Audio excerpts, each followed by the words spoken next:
m'appelle Bertrand Buns, j'ai 45 ans et je suis éducateur canin et zoothérapeute et formateur en zoothérapie. Je pratique la zoothérapie depuis 2009, plusieurs fois par semaine. Cole est un dog allemand de 6 ans.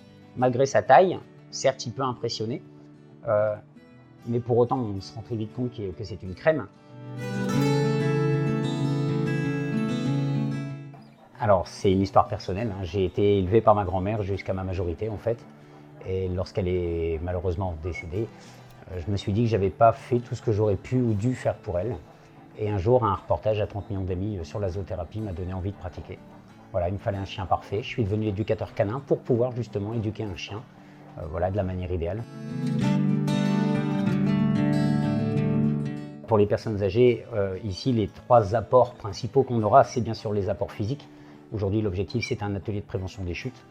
Le risque de fracture du col pour une personne, c'est une cause de mortalité importante dans un EHPAD.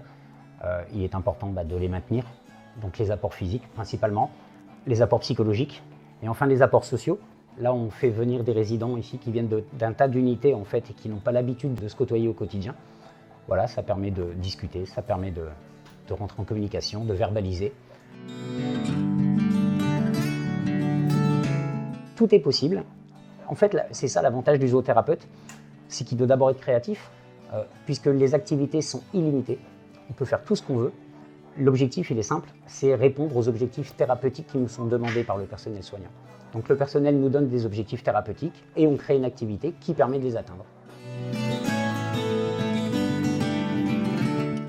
Il m'arrive parfois ici de venir avec des chats, puisque certaines personnes n'aiment pas forcément les chiens ou étaient plus attirées par les chats. Donc de temps en temps, j'alterne. Le chat permet de faire autre chose. Donc là, on travaille plus en espace confiné. Donc essentiellement les visites en chambre, voire en espace snozolène. Au niveau de l'apport des sens pour le toucher, le chat sur le ventre qui ronronne, c'est terrible. Je suis également venu avec une poule. Et avec une poule, là, j'ai eu des choses, par exemple, dans l'unité Alzheimer, des choses que je n'avais pas avec le chien, où des personnes spontanément se lèvent pour venir voir ce que j'amène dans ce carton, quand on ouvre le carton et qu'il y a la tête de la poule qui sort. La zoothérapie, ça devrait être reconnu en tant que tel, vraiment comme une vraie activité thérapeutique. Alors même si on ne prétend pas guérir quoi que ce soit, il est évident que les petits apports que l'on a permettent de maintenir tout dans un premier temps, mais aussi parfois d'améliorer la situation.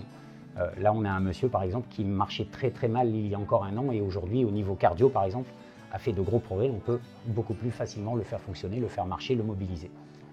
La mobilité pour les personnes âgées, c'est le plus important.